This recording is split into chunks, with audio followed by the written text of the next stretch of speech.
everyone.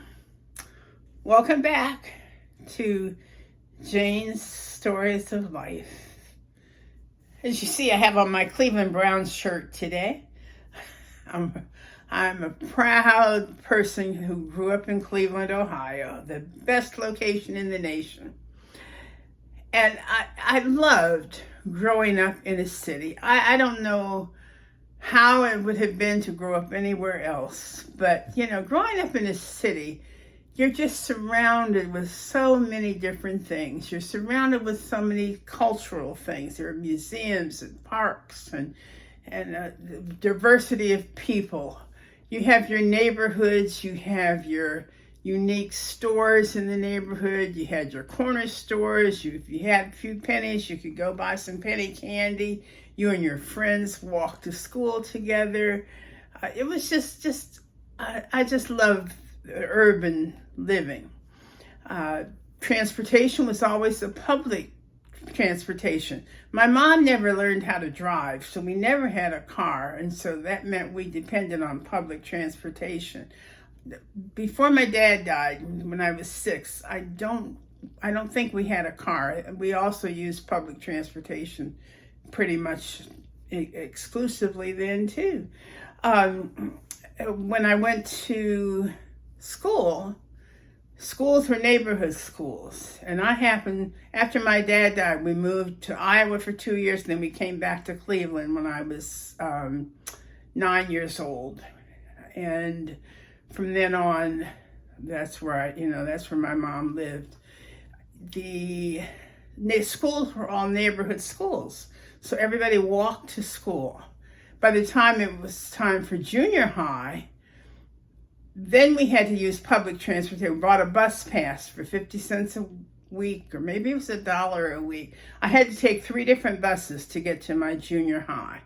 And then by high school, I just had to take 1 bus to get to my high school. But, those were adventures.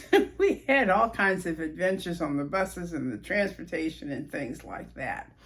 And then, of course, you had the sports teams. I grew up, my dad used to take me to the Cleveland Indians games. As a matter of fact, I was there in 1948 when the Cleveland Indians won the World Series. Unfortunately, my dad died in August of that year, and we won this World Series in September or October, so he was not there to enjoy that. But I remember the horns blaring, people in the street cheering. I mean, it was quite a thing. And of course, just this past week, they will always be the Cleveland Indians to me. I know now they're the Cleveland Guardians. Were in contention to, is that the right word? They were just eliminated from making the World Series. But we had that. We didn't have the Cleveland Browns or the Cavaliers back then. It was just, I guess we did have the Cleveland Browns, but I don't remember ever going to any Browns games. But I certainly was a Cleveland Indians fan. And the other thing about the city, it's lively. I mean, and I've said this to people before, give me the sound of sirens any day to the sound of crickets. I just don't deal with creatures of nature very well. I love the hustle and bustle of city traffic and city noise and all those things that I find exciting. I guess, things are so different. I never knew anything about field day until I taught in Dover, Delaware, starting in 1990. Our playgrounds were cement and asphalt. Yes, we played tag, we played other things, but sack races and field day, never heard of them. And guess what? I disliked field day with a passion. Oh, I dreaded that every day that I was teaching in Delaware that we had to do field day. So, I'm an urban child. That's just it's in my DNA, I guess.